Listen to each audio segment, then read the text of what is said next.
ada dua wanita kembar, dua anak yang masih kecil, sehingga anaknya itu ya kembar. Karena cah cilik raine kan gak jelas. Misalnya cilik Rogen mbek Mustafa kan podo imute. Nah itu cilike kan podo imute, misalnya Rogen mbek Mustafa. Ketika yang satu dimakan apa? Dikbun serigala utawa macan. Sing kabiroh niku sakjane iku selamat anake. Walhasil sing sitok mengklaim yang dimakan tuh anak kamu, anak saya selamat. Wes melapor ke Nabi Dawud. Dawud itu bapaknya sinten? Sulaiman. Nabi Dawud wonge lugu ketika ada penjelasan yang meyakinkan ini anak saya yang dimakan anaknya ini. Berarti ini anak saya. Sampai Nabi Dawud, ya sudah enggak apa-apa, selesai. Bareng metu dari kerajaan. Pas itu Nabi Sulaiman umurnya 13 tahun. Terus jari Nabi Sulaiman, gimana keputusannya dikekno niki? Jari Nabi Sulaiman, kalau saya hakimnya keputusannya tidak seperti itu. Terus Nabi Dawud dengar komentar Sulaiman. Nabi Dawud sudah mendapat ilham bahwa anaknya lebih pintar timbang dia. Ya sudah, kamu jadi hakimnya. Akhirnya supaya adil, anak ini mau saya potong jadi dua. Ya wes, pedang betul. Pas sampai dipotong jadi dua, yang satu jerit-jerit, jangan. Itu anaknya dia. Tapi jangan potong. Akhirnya sing nangis jerit-jerit diputuskan ya berarti ke ibuke. Mosok ana bocah apa dipotong wonge tenang ae, oh mbok elek iku. Nah, dia manfaatkan psikologi seorang ibu sejati. Lah sing sitok tenang ya kan. Berarti sing tenangnya kan muni potong karepem kono ora anakku wae kan. Artinya Nabi Sulaiman ngakali ta ora? Ngakali karena dia sebagai nabi tidak mungkin motong betulan anak. Kata cerita wingi lah Bu Hanifah ngakali setan itu penting. Kula anate wingi pas ngaji Ahad sore cerita, kula maos kitab. Niku teng kitab tenan. Ana wong kelangan emas. Dadi wong iku kedonyan medhit. Emas iku dipendhem dhisik ra ono brankas, ra ono bank. Bareng ngono lali ning ndi? Takok Abu Hanifah, ya Abu Hanifah, kula niku mendem emas tapi lali. Jadi Abu Hanifah ini tidak masalah fikih, saya tidak bisa. Maksudnya enggak masalah halal haram, tapi saya punya saran. Engko bengi kita tahajud. Tenan, tahajud. Pinten rakaat wis 10 beberapa rakaat tahajud. Lagi rong rakaat eling masih didakok endi? Isuke Qadha Sulaiman, piye? Mpun eling. Ya aku wis ngerti. Kalau Anda tahajud pasti setan kepengin nggodha kowe nek eling pangeran. Dielingno donyamu. Lah dekne terjebak akhirnya ngelingno donyamu. Akhirnya donyane kecek. Jadi setane kakalan mergo dekne nggodha wong salat ben ra eling pangeran, eling emas.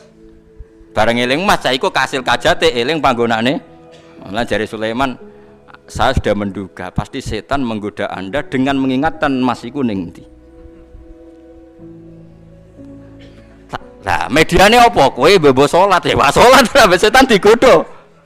Mulane jare wong pinter-pintere ulama Abu Hanifah, setannya kena diakali. Berarti sing terakali sapa? Setan. Jadi Abu Hanifah wong kok pintere ngono, setan wae kena diakali. Mergo ngerti teorine kan gitu, nek ana wong salat mesti setan iku nggodha ben ra eling pangeran, dielingno donya. Ya lagi-lagi ngakali itu boleh. Khilah jenenge napa? Khilah. Ya kata lah cerita itu. Cerita kedua itu Nabi Sulaiman nate ada satu peristiwa di kampung beliau. Ono bocah radi cara saniki radi terbelakang diperkosa 4 tokoh. Tokoh itu ora kudu kiai, ora kudu pejabat, pokoknya tokoh. Terus lapor ke Nabi Dawud. Jadi Nabi Dawud itu kelugono. Mulai mending ini. 4 tokoh yang tersangka itu mending ini. Paling di apa jenenge dikangkangi asune. Jadi 4 tokoh sepakat, ngono nak ditakoki. 4 orang ini bersepakat nanti kalau ditanya Nabi Dawud bilang caiku sing metengi iku asu. Napa? Asu ya asu kalbun tenan iki. Karena orang 4 ini meyakinkan Nabi Dawud percaya terus keluar. Nabi Sulaiman tahu. Wah itu kalau saya hakimnya pasti tidak seperti itu. Akhirnya Nabi Sulaiman gawe sidang terus dipanggil satu-satu. Sing metengi cawe wedok iku sapa? Asu Man Sulaiman. Njak cilik Nabi Sulaiman. Rupane piye? Abang wes saiki disingkirno di karantina sing bar ditakoki di karantina. Diceluk neh. Sing metengi sapa? Asu. Rupane apa? Ireng lebokno. Sampai 4 itu beda-beda. Ya ora ono sing muni ungu mesti deh ora mungkin ono asu kok ungu. Tapi dari 4 itu akhirnya Nabi Sulaiman wah berarti bohong tenan. Akhirnya bareng papat didadekno sitok. Kamu tadi bilang apa? Abang, kamu mau bilang apa? Ireng. Kamu mau bilang apa putih? Wah mesti Anda ini bohong. Ngasune kok beda? Beda-beda. Oh dirajam akhirnya. Lagi-lagi barokah ngakali. Jadi integrasi sitok-sitok itu penemune Nabi Sulaiman. Polisi kudu bayar royalti ning Nabi sinten? Sulaiman. Iku hak intelektuale ning Nabi sinten? Sulaiman.